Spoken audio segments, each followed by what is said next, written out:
You have an idea, and that idea could be something like a show or a book or a podcast, but you need some help to get from idea to actual pitch and product. The course Develop and Build Your Pitch with Ryan Cunningham is starting December 1st. And over 12 weeks, you'll end up with a fully developed concept, a pitch deck, a verbal pitch that you've practiced and presented, and you will be ready to go. Go to cherylpfisher.com/buildyourpitch. Check out the details and sign up. Or if you want a payment plan, cherylpfisher.com/buildyourpitch2. Check it out.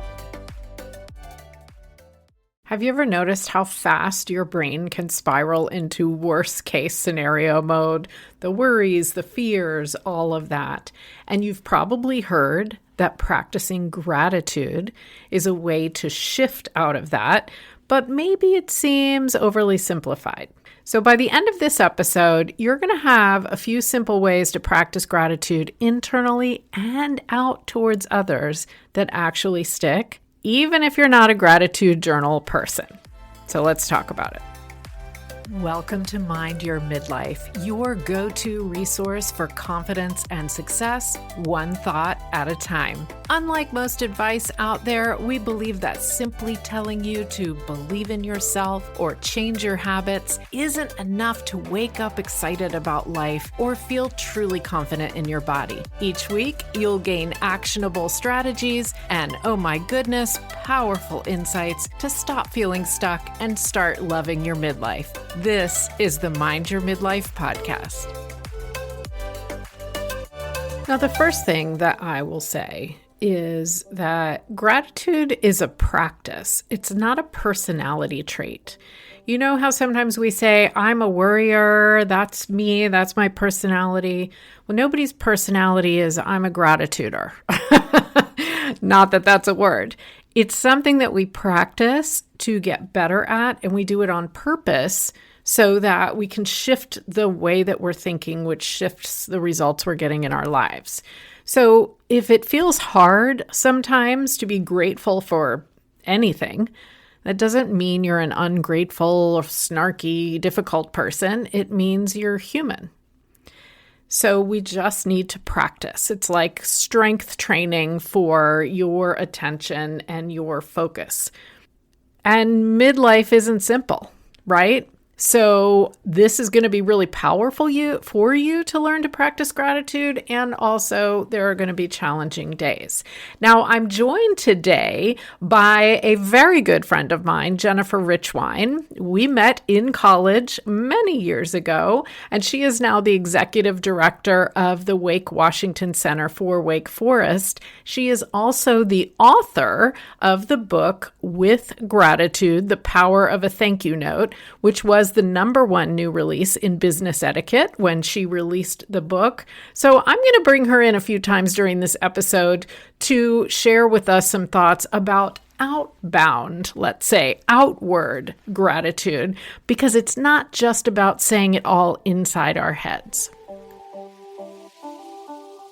I love the quote from G.B. Stern that you include at the beginning of the book, which is, silent gratitude isn't much use to anyone. And I completely agree. Expressing gratitude is really powerful. What does that quote mean to you? Well, obviously that quote is very important to me. And, I think it's great to feel gratitude. I think there are lots of studies out there that talk about the more gratitude you feel, the healthier you are, the better your mental health, the more productive you are. And so just feeling gratitude is great. But that's only a small piece of the puzzle. So expressing gratitude is actually the larger piece of that in terms of mental health and friendships and relationships. So if you feel gratitude, but you're not expressing it to somebody, why does it really matter. So there are lots of times where you'll hear people talk about something they're really grateful for or somebody they're really grateful for, but they're not telling that person. And so part of my goal with the book is to really encourage people to express that gratitude to other people, because that changes lives. And so someone simply expressing gratitude can really make a difference, not just in their day, but in their outlook, how they see themselves, how meaningful they feel like their lives are. So I think if you feel gratitude, that's great, but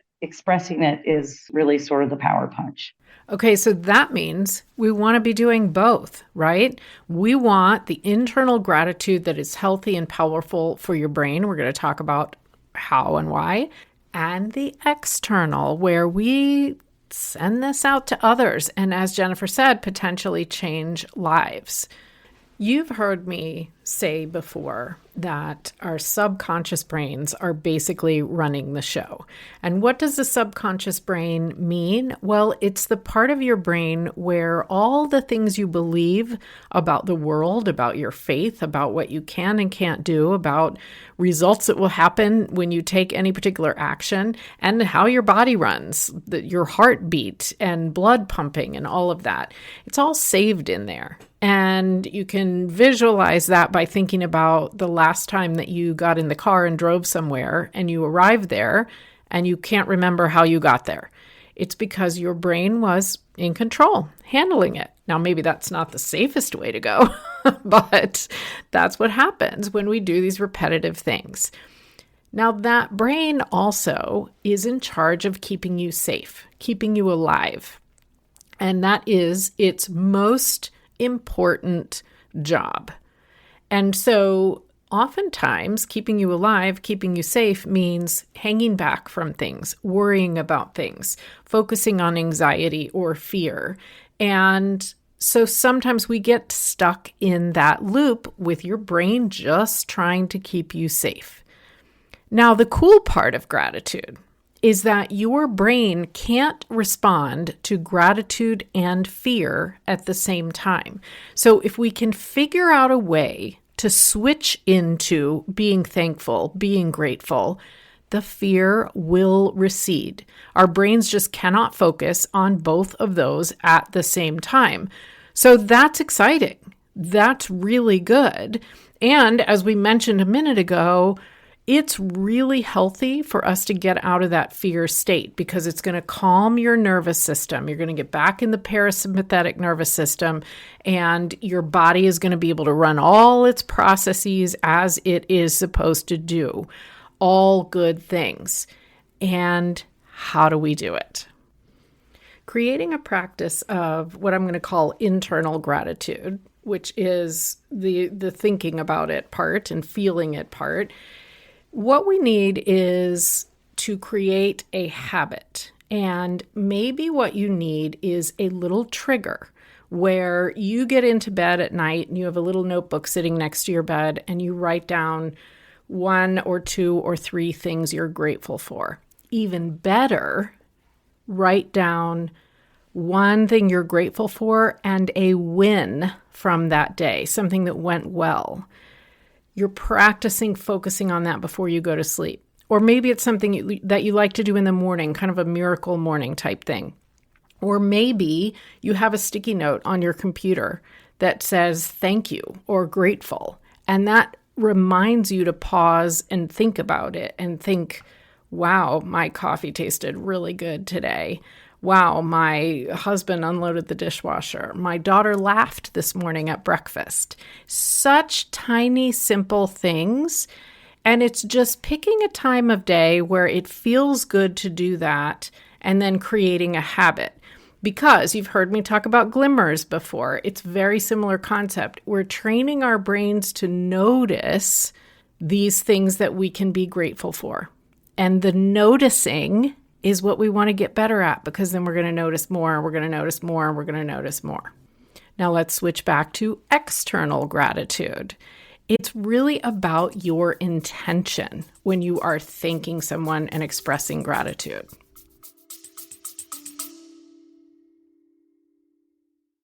Have you ever paid attention to how unkind we are to ourselves about our bodies? Truly cruel and unkind. You would never speak to someone else this way. So we need to talk about this, because once we recognize that, there are ways to change it. You can appreciate your body in midlife. And that is what our latest mini-series is all about in the Mindset Deep Dive. So go and find Mind Your Midlife on Apple. You can subscribe there or go to CherylPFisher.com/bonus episodes. See you there.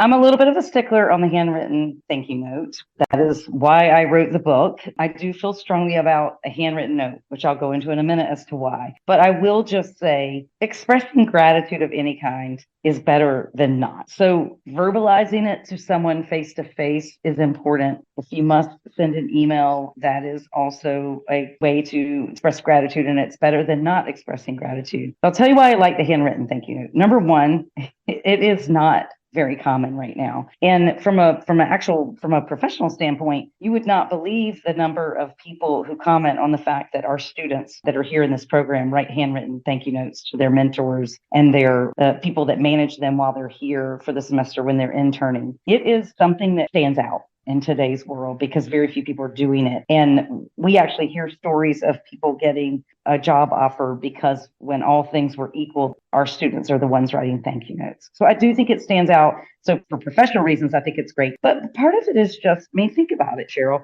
If you open up an email, you probably read it pretty quickly. You know that someone could have written it very quickly. You may not think much about the fact. You probably are going to be like, oh, that's really nice that they wrote me a note of gratitude in an email. You're not going to be upset by that. But if they take the time to have note cards, to handwrite a note, have a stamp, put it in the mail, they're going to have put more thought into it. So it's probably going to be a better note no matter what. There are probably not going to be as many errors in it because in emails, people use short language. They don't use complete sentences. It's just a more thoughtful thing. And I don't know that anybody sits down and says, oh, they sat down and wrote me a handwritten note. But it is instinctual that you are feeling that gratitude more because someone took the time to handwrite it. It's also great because if I get a really nice thank you note on an email, I will print it out and save it. But most people don't do that. And so it's ephemeral. It's gone. Whereas handwritten thank you notes, I go into people's offices all the time and they have handwritten notes taped to their boards. I have people who have framed handwritten notes. My mother keeps her favorite thank you notes in her Bible. So I do think it means more.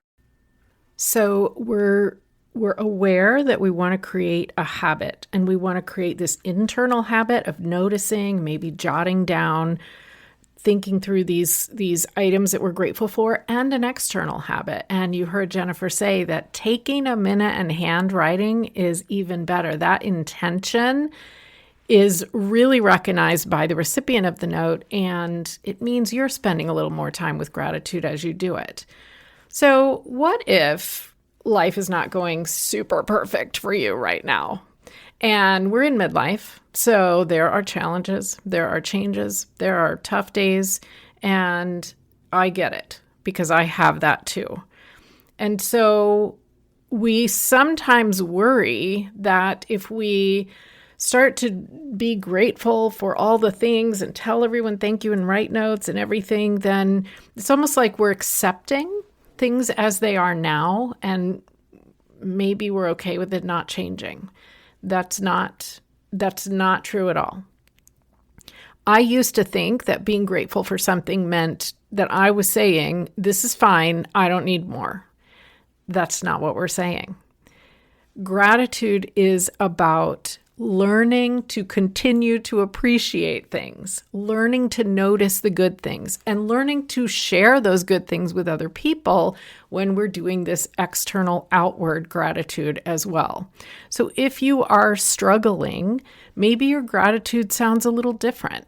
Maybe you're doing a career pivot and you're thinking to yourself, I'm grateful for the skills I have, and I'm ready for what's next. Or if you're having some body struggles, goodness, aren't we? You can be grateful for what your body does for you every day. And you can say, I'm caring for my body well now. In a relationship, you can be grateful for what's going well, and you can be looking forward to it getting better. So think of this as a way to notice the good calm your body, share with other people so that they can have that same experience. And it doesn't have to be that life is perfect. And sometimes gratitude can reach across the years. If you are remembering something that really meant something to you, express it. I think for some of us, once we decide to do something like this, we say, okay, she's right. She makes great points. We're going to start doing thank you notes. We're going to get in the habit. Now we start to make a bunch of rules for ourselves. And you actually touched on this earlier a little bit. If we don't send the note by this date, it's not worth it. It's too late. We have to do it this certain way, things like that. The question is then, what is the best time to write a thank you note? Well, I love that question because it comes up quite a bit. And I do think people often, if they procrastinate, then they feel like, well, it's just too late. So the example that I sort of alluded to earlier was with a student who was coming in as a freshman. And she said, when I was looking at Wake Forest several years ago, a friend of my mother's invited me to come stay with her in Winston-Salem while I looked at Wake Forest. And while I was there, she had gone by herself to her mother's friends. And that person gave her a lot of great advice as she was thinking about colleges and how to think about which college she should attend, and just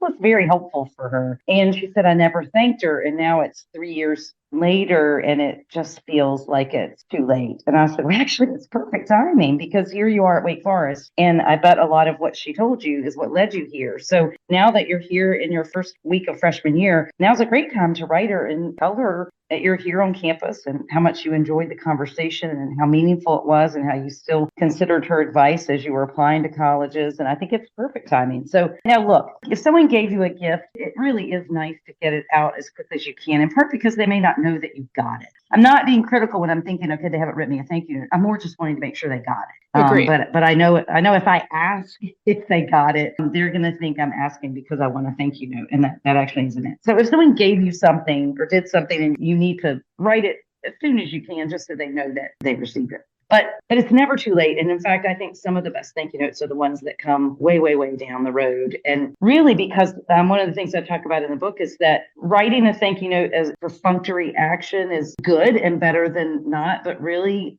thank you notes are most powerful when you're right about the impact of a kindness or a gift or just the impact someone's had on your life. So I love having people do the little exercise of think of someone or a few someones in your life, maybe way back in your life, who did something that still resonates with you and has had an impact on you, and just see what happens when you write them a thank you note. What it tells people is they really did have a lasting impact, that they have a legacy that lives on 10 years, 15 years, 20 years down the road. You still think about something they did for you, or you still think about something they said to you, or you still think about a way that they positively impacted your life. That's powerful when you get those notes. So I say it's never too late. The other thing about gratitude, whether it's internal or whether it's external, outward to someone else, is that it's helping us to be more present. Because when you are focused on appreciating what is happening to you right at that moment or what someone has done for you, it brings you back to the present moment. And that's what we mean, really. That's all we mean when we say mindfulness. It's slowing down all the blah, blah, blah, blah, blah going on in your head and focusing on right now. And sometimes you can do that with meditation. You can do it with 5 senses. Notice, what do I hear, see, smell, taste right now, all of that. And you can just do it by looking for something that you're grateful for right now in this moment. And it teaches your body that you're safe. And when we express this gratitude, we express what we appreciate, it just lands so deeply with other people. So what if you are thanking someone for simply doing ordinary good stuff? There are a lot of people on our campus and a lot of people in many jobs that have sort of behind the scenes work, but their work is critical. And it is astounding what happens when you express gratitude to people for doing their jobs and how much meaning it gives to them and does make them feel like they're making everybody wants to feel like they're making a difference. And yet there are a lot of jobs where people only hear from other people when something goes wrong, especially customer service jobs. They only hear the bad stuff. They never hear the good stuff. So I love taking notes with me when I travel. I'll write thank you notes to people who just got me extra soap in a hotel room or were just really pleasant to me when I checked in at the airport counter, because a lot of times those people are not as pleasant as we would want them to be. When people do that kind of stuff, I just love to say thank you. And I think it just makes a big difference for them and knowing that the work they do matters. I think that's such a great point. Why aren't we more focused on thanking people for just being great on an everyday basis? Maybe that's something for you and for me to focus on after listening to this episode, because there are a lot of people out there that are, I'm going to say, unsung heroes, right? They're doing their thing. It's making a difference, but they never hear. And what if you really want to express gratitude? You know it'll make a difference, but you're thinking about doing it anonymously. What about that? Worth it? Good idea? Let's see. So I do talk about this in the book. I think anonymous thank you notes are absolute magic. And people are reluctant to do it. And then maybe it's because they think they need to be recognized or they need the person to know it was them that wrote it. But it is such a gift when you get an anonymous thank you note. So one that's in the book and one that's not. I got a note. It was high event season where I was literally working around the clock. I think it was dark when I got to work and dark when I left to go home for multiple days on end. And I actually was exhausted and not feeling like I was making much of an impact and wasn't sure why I was in the job I was in. And I came in one morning and there was a piece of white 8.5 by 11 copy paper shoved under my door. And on it was a handwritten note from a student who did not put their name. They said they were writing on behalf of other students. They said they knew that I did not get a lot of recognition for the work I did, but that the events that I worked on and the speakers I brought made such a difference in their experience at Wake Forest and how grateful they were that I was doing the job I was doing. That was incredible. I mean, to this day, I still don't know who it was. But what I did was I walked around campus for the next week and a half thinking every student could have been that person that wrote me that note. It's amazing how powerful that is. And really just maybe 2 months ago, I received a note in the mail at the office from, again, someone I do not know who it is. The return address was from a state I don't recognize. I recognize the state. I didn't recognize anybody from that state. I was hoping. I mean, we did go to college. So maybe somebody put it in the mail somewhere they don't live. I don't know. Maybe it was someone who read my book and decided to write it. I honestly don't know. But they wrote the nicest note saying that I had a positive impact on the people around me, and they just wanted me to know that, and they were expressing gratitude for it. And it's just powerful. I mean, that could be anybody. So imagine just knowing that someone out in the world thinks you're making a difference. You don't need to know who it is. It was enough to just really give me a great boost, and I love those kinds of notes. Now, it doesn't work in every situation, but there are lots of situations where anonymous notes are powerful, and I think it's really good. Jennifer, you're right. It wouldn't work in every situation. But if you're listening to this right now, think about what you could do with anonymous notes. And in fact, something even more cool is anonymous giving. I've heard of people ordering pizzas and having them sent to school secretaries to share or to the fire station. I've heard of people leaving $5 or $10 in an envelope on the windshield of somebody's car. I've heard of people sticking cash in diaper box at the store, and then whoever buys it happens upon it. And I've, of course, paying for someone behind you in the drive-thru, which I have done. And I don't go to drive-thrus that much, but I do try to do it when I go to a drive-thru. And it's such a great feeling for me, for the giver of the gift and the giver of the gratitude. That's sort of monetary gratitude in a way. So that's anonymous. It feels fantastic for the giver. And I'm sure the writer of those anonymous thank you notes felt fantastic as well. And so maybe that's a fun way for you to add more gratitude into your life, is to do that on occasion.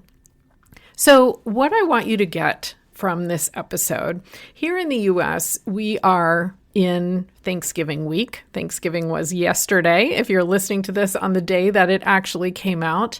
And so, of course, we're thinking about giving thanks. We're thinking about being grateful. But it's not just this time of year that this matters. You will change your basic resting state of mind if you can develop a gratitude habit. I think a gratitude habit sometimes gets made fun of as we're belittling things that go wrong in life. That's not it. It's teaching our brains how to notice good things happening and feeling that, because then your brain learns that good things can happen and do happen regularly. And that is life-changing to learn that. And then going outward, as Jennifer was talking about, and getting into the habit of thanking people and doing it with a bit of effort and a bit of intention, writing it down. And if you're still fighting I don't know about the handwritten note thing, grab Jennifer's book. It will be at cherylpfisher.com/read. It's called With Gratitude, The Power of a Thank You Note. Get the book. Read it. You can read it quickly. She has got so many tips in there for you about how to actually write these notes. And I'm going to give you a spoiler. Putting thank you as the first two words is really not the best way. Get creative, but they don't have to be long. Expressing gratitude to someone does not have to be heavy for you, does not have to be super time consuming, does not have to be difficult and hard and challenging. Keep it lighter than that. The goal is to notice good things happening in your life and notice people doing good things and thank them and just kind of spread it around a little bit.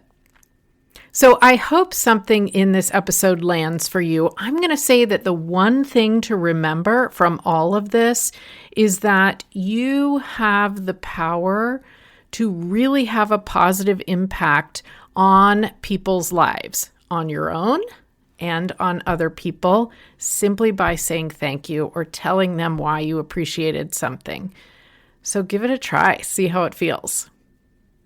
The upcoming private podcast series for December is going to be how to stop being your own worst enemy. So I feel like we might be on theme for that. If you're not already subscribed, go to cherylpfisher.com/bonus episodes. And of course, make sure you hit the follow button, because next week's episode is the next one in our Changemaker series. And I am interviewing the owner of a mahjong business here in my local area. And if you know mahjong, it is sweeping the nation, taking off like crazy. So we're going to hear about her experience with that. And keep remembering, midlife is your time to take just a little bit better care of yourself on the outside and the inside. Just a little bit more care makes a huge difference.